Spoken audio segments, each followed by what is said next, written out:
Hello class 5 students. हम जेके बोस की EVS पढ़ रहे थे। इसमें हम chapter number 9 up you go पढ़ रहे थे। आज हम इसकी थर्ड वीडियो को कंटिन्यू करते हैं और पढ़ेंगे crossing the river, page number 81, crossing the river, नदी को पार करते हुए। We got vitamin C, iron tablets and hot chocolate milk with our breakfast. हमें नाश्ते के साथ साथ विटामिन सी, आयरन की कुछ टैबलेट्स और गर्म दूध मिला जिसमें चॉकलेट डाला हुआ था। These were given for strength and to keep us warm in the cold. ये हमें मजबूती और शरीर को ठंड में गर्म रखने के लिए दिया गया। Every morning there would be a medical checkup. हर सुबह यहाँ मेडिकल चेकअप होता था। We tied our bandages and counting the days left. तो हमने पट्टियाँ बांधी और हम दिन गिन रहे थे कि अभी कितने दिन बचे हुए हैं। After an 8 kilometre track we reached a river. 8 kilometre की ट्रैक पे चलने के बाद, सफ़र करने के बाद हम एक नदी के पास पहुँचे। There was a thick rope tied across the river. तो एक नदी के किनारे से दूसरे किनारे तक मोटी सी रस्सी बंधी हुई थी।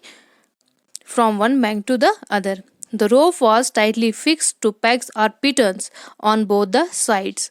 तो जो रस्सी थी वो पिटन्स के साथ फिक्स थी।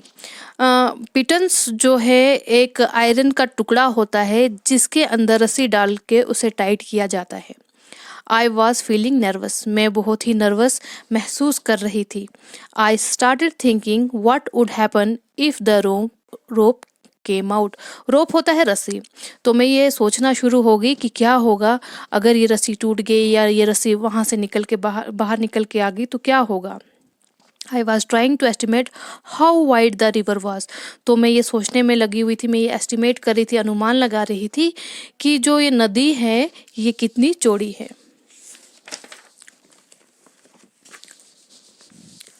Our instructor tied a rope around his waist and put a sling type of hook in it.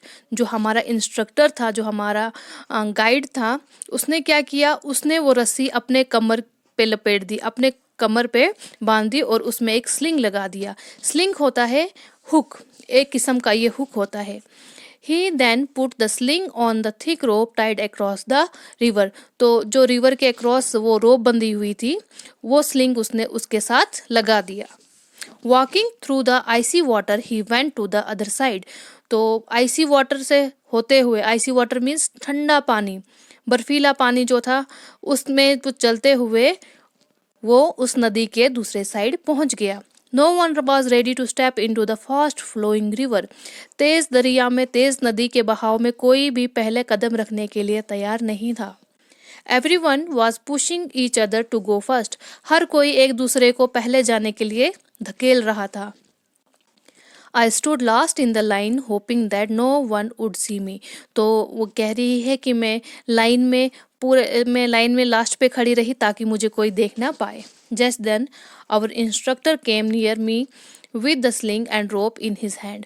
तो इंस्ट्रक्टर वो कहती है कि तभी क्या हुआ, इंस्ट्रक्टर मेरे पास आ गया रस्सी लेके, वो स्लिंग लेके, उसके हाथों में वो रस्सी और स्लिंग थी, वो लेके मेरे पास आ गया। I knew there was no escape now. तो मैं ये जानती थी कि अब बचने का कोई मौका नहीं है। I was ready but did not have the courage. मैं तैयार थी लेकिन मेरे पास उतनी हिम्मत नहीं थी। Sir could guess my fear. लेकिन जो सर थे, जो इंस्ट्रक्टर थे उनके, वो मेरा जो डर था वो गैस कर रहे थे। He called out loudly. उसने जोर से बोला, 3 cheers for Sangeeta ma'am. Sangeeta ma'am के लिए 3 बार जोर जोर से तालियां हो। And before I knew it someone had gently pushed me into the water. इससे पहले कि मुझे कुछ पता चलता किसी ने मुझे पानी में धक्का दे दिया। I felt as if my feet were frozen. मुझे ऐसा महसूस हुआ कि मेरे पैर जम रहे हैं, ठंडे हो रहे हैं। I started shivering, my teeth was chattering. तो मैं कांपना शुरू हो गई और मेरी जो दांत थे वो ठंड से कतराने लगे। I caught hold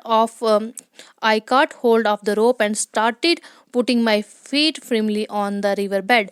तो मैंने रस्सी पकड़ी हुई थी और मैं अपने पैरों को पानी में डालना शुरू हो गई। As I walked further in the river got deeper and slowly the water reached up to my neck. तो जैसे जैसे मैं उस दरिया में, उस नदी में आगे आगे बढ़ती गई तो पानी धीरे धीरे जो है मेरी गर्दन तक पहुंचने लगा। In the middle of river I lost my balance and start sleeping. जैसे ही मैं नदी के बीच में पहुंची तो मेरा संतुलन बिगड़ गया, मेरा बैलेंस बिगड़ गया और मैं स्लिप करना शुरू हो गई, फिसलना शुरू करना हो गई।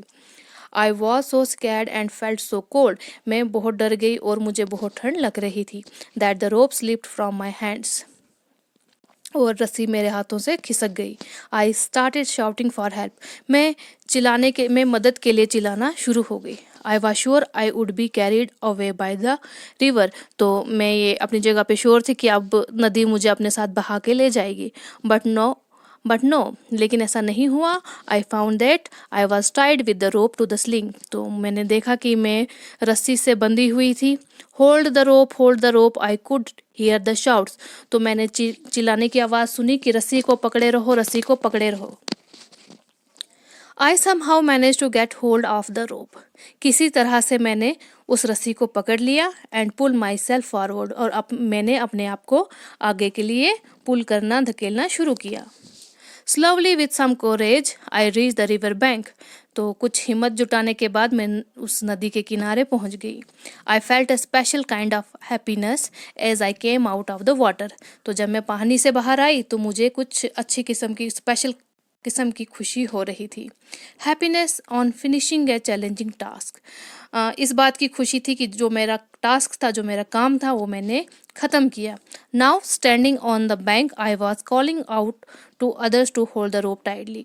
अब मैं नदी के इस पार खड़ी थी और मैं दूसरों को आवाज़ लगा रही थी कि रस्सी को अच्छे से टाइटली पकड़ के रखो। I knew that this confidence was a result of facing a challenge with courage. मैं ये जानती थी कि इसका जो परिणाम होगा ये एक चैलेंजिंग है और इसमें काफ़ी हिम्मत जुटानी पड़ती है। अब इससे रिलेटेड क्वेश्चन करेंगे। Find out and write. What kind of tools are needed for climbing mountains. पहाड़ पे चढ़ने के लिए किस किस किस्म के टूल्स हमें वहाँ यूज़ होते हैं, किस टूल की ज़रूरत पड़ती है। The tools that are needed for climbing mountains are rope, helmet, oxygen cylinder, food packets, water bottle, torch etcetera. तो हमें इन चीज़ों की ज़रूरत पड़ती है जब हम कहीं पहाड़ी पे जाते हैं। Have you ever seen a hook and rope being used for anything elsewhere. अभी हमने इस चैप्टर में पढ़ा कि यहाँ पे हुक और रोप का इस्तेमाल किया था नदी पार करने के लिए। तो आपको ये बताना क्या है कि इसके अलावा हुक और रोप का इस्तेमाल कहाँ होता है। Yes, I have seen a hook and rope being used for drawing water from well, in rescuing people in any accidents. तो हम रस्सी का इस्तेमाल कहाँ करते हैं और कुएं से पानी चढ़ाने के लिए हम उसका इस्तेमाल करते हैं, या जब कभी कहीं कोई एक्सीडेंट होता है तो लोगों को बचाने के लिए भी हम रस्सी और हुक का इस्तेमाल करते हैं। What else can we use if we want to cross a river in the mountains?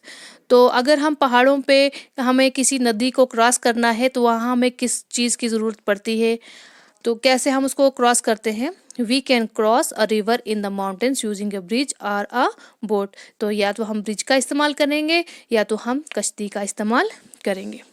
Why do we need extra energy on the mountains? पहाड़ों पे हमें एक्स्ट्रा एनर्जी की ज़रूरत क्यों पड़ती है। Because we climb against gravitational force। क्योंकि हम वहाँ ग्रेविटेशनल फोर्स के अगेंस्ट जा रहे होते हैं, इसलिए हमें पहाड़ों पे ज़्यादा एनर्जी की ज़रूरत पड़ती है। Have you ever heard of anyone who has done something adventurous? What? क्या आपने किसी के बारे में सुना है जिसने कुछ एडवेंचरस किया हो, और अगर सुना है तो क्या सुना है। Yes, my friend once had gone for scuba diving which was very dangerous। हाँ, मैंने एक बार अपने दोस्त से सुना है कि वो स्कूबा डाइविंग के लिए गया था और वो बहुत ही खतरनाक थी। स्कूबा डाइविंग का मतलब होता है डाइविंग करना, पानी के अंदर जाके डाइविंग करते हैं, उसे हम स्कूबा डाइविंग कहते हैं। Have you ever done anything adventurous. क्या आपने भी कुछ एडवेंचरस किया है? If yes, tell your class, write about it in your own words. तो अगर आपने कुछ एडवेंचरस किया है तो आपको वो अपने क्लास में बताना है और अपने वर्ड्स में आपने वो सब लिखना है। तो मुझे ये लगता है कि आप छोटे बच्चे हो, आपने अभी तक कुछ एडवेंचरस नहीं किया है, इसीलिए मैंने इसका आंसर लिखा है no, I have not done anything adventurous. तो नहीं, मैंने आज तक कुछ भी एडवेंचरस नहीं किया है। तो ये वीडियो का जो पार्ट है यहीं पे ख़त्म होता है। इस पे हम नेक्स्ट वीडियो ज़रूर बनाएंगे। ओके स्टूडेंट्स, इस वीडियो में इतना ही। Thank you.